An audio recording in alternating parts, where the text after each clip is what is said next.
नाज़रीन आदाब, मैं मोहम्मद शरफुद्दीन सच न्यूज़ में आपका इस्तकबाल करता हूँ। देखते हैं आज की अहम खबर। Sponsored by exclusive PC world, address CDC building Secunderabad. है मेरी आंखों में नजीब है, सारे दर्द हैं, दिल बहुत जख्मी है, दिल बहुत दर्द से डूबा हुआ है। लेकिन मुझे आज आपसे ये गुफ्तगू करनी थी, क्योंकि जाने क्या थे, शोला थे, चिंगारी थे, दहशत बनकर इस आलम पर तारी थे। 56 मुल्कों की फौजें तो मुर्दा हैं, 313 सब पर भारी थे। मेरी आंखों में तो वो एहसास पल रहा है, लेकिन आज आपसे थोड़ी सी सियासी गुफ्तगू करनी पड़ी। अमूमन मैं करता नहीं हूं, मैं ऐसा बोलता नहीं हूं, लेकिन जब जब अपना इनबॉक्स खोलता हूं और गालियां देखता हूं तो मेरा मन करता है मैं उनसे कहूं कि सदर साहब, मैं भी कलमा पढ़ा लिखा मुसलमान हूं, अल्हम्दुलिल्लाह कौम की आवाज बन के बोल रहा हूं, तलवार की नोक पे चल रहा हूं, तन्हा चलता हूं, कोई सिक्योरिटी नहीं है, कोई फॉलोअर्स नहीं है मेरे पीछे, कोई टीम नहीं है मेरे पीछे, तन्हा एक अकेला इंसान। लेकिन मोहब्बत कौन करता है, सियासत कौन करता है, मुझे मालूम है मेरी हिफाजत कौन करता है। इनबॉक्स में कहा गया कि नांदेड़ आने की भूल मत करना, नांदेड़ में दिखाई मत पड़ना। तो मैंने कहा था कि नहीं साहब, नांदेड़ वालों से मेरा ईमान का रिश्ता है, जितना उनका हक है उससे थोड़ा सा ज्यादा मेरा हक है नांदेड़ पर। मैं चला आया नांदेड़, मैं आया हूं आपके बीच में अपने आंसुओं के साथ, अपने जज्बात के साथ। एक नज़्म सुनाता हूं, थोड़ा सा आपको संजीदगी से निकालने की कोशिश करता हूं। मैंने कहा ना, ये हिंदुस्तान बहुत खूबसूरत मुल्क है। तभी आरिफ नसीम खान साहब तकरीर कर रहे थे और एकाएक अजान की आवाज गूंजी, अजान की आवाज गूंजी तो आपने अपनी तकरीर रोक दी और चुपचाप बैठ गए। सुबह जब मैं एयरपोर्ट से निकला तो मेरे कानों में गुरुद्वारों से बजने वाली एक अजीब सी मीठी मीठी आवाज मेरे कान में पड़ी थी।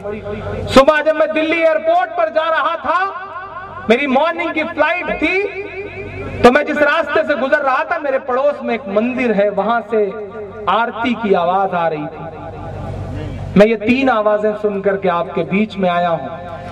और जब मैं यहां पहुंचा तो मेरी आंखों में न जाने कैसे सोनू निगम साहब के चेहरा आ गया। तो मुझे लगा कि यार, मेरे पड़ोस में, मैं जहां रहता हूं मेरे पड़ोस में मंदिर है, सुबह सुबह वहां आरती होती है। मेरी नींद में तो कभी खलल नहीं पड़ता, मैं तो रात भर मुशायरे पढ़ के सुबह के 4 बजे घर पहुंचता हूं, थका रहता हूं, ऐसी गहरी नींद में सो जाता हूं। कोशिश करता हूं कि नमाज पढ़ के सोऊं ताकि नाक न खुले तो नमाज कज़ा ना। मुझे तो अजान या आरती की आवाज से कभी अपनी नींद में खलल नहीं पड़ता देखा मैंने।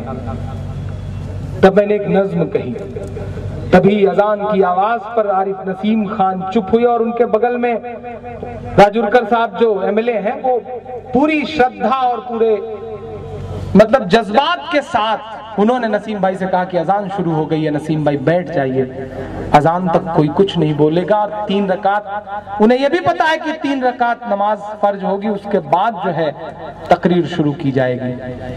ऐसी चीजों से मिलकर हिंदुस्तान बनता है।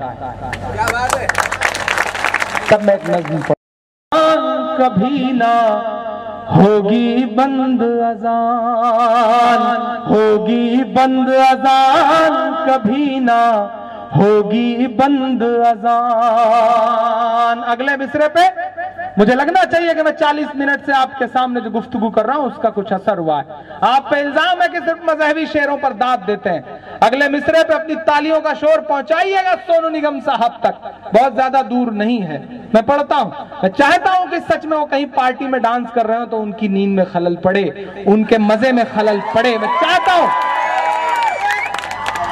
कि कभी ना होगी बंद अजान, कभी ना होगी बंद अजान, आरती और अजान से मिलकर, आरती और अजान से मिलकर बने हैं हिंदुस्तान। कभी ना होगी बंद अजान, कभी ना, कभी ना होगी बंद अजान। मुझे कभी कभी हैरत होती है नसीम भाई, आपके पड़ोस में रहते हैं, उन्हें जरा समझाइएगा, न माने तो कान पकड़ के समझाइएगा कि सोनू निगम साहब जिस मोहम्मद रफी के गाने गा गा करके आपने फिल्म इंडस्ट्री में अपना पैर जमाया, वो मोहम्मद रफी साहब खाने काबा में अजान देने की क्या हसरत रखते थे। कभी सोचना तुम, कभी सोचना सोनू निगम साहब, कभी सोचना कि एक बार जब तुम एक चौराहे पर बैठ करके भिखारी बन करके एक्टिंग करते हुए अपनी हारमोनियम लेकर के गाना गा रहे थे, तो जिस लड़के ने तुम्हें 12.5 रुपए दिया था भिखारी समझ करके, क्या पता वो अजान की सदा उसी लड़के के आवाज से निकली रही हो।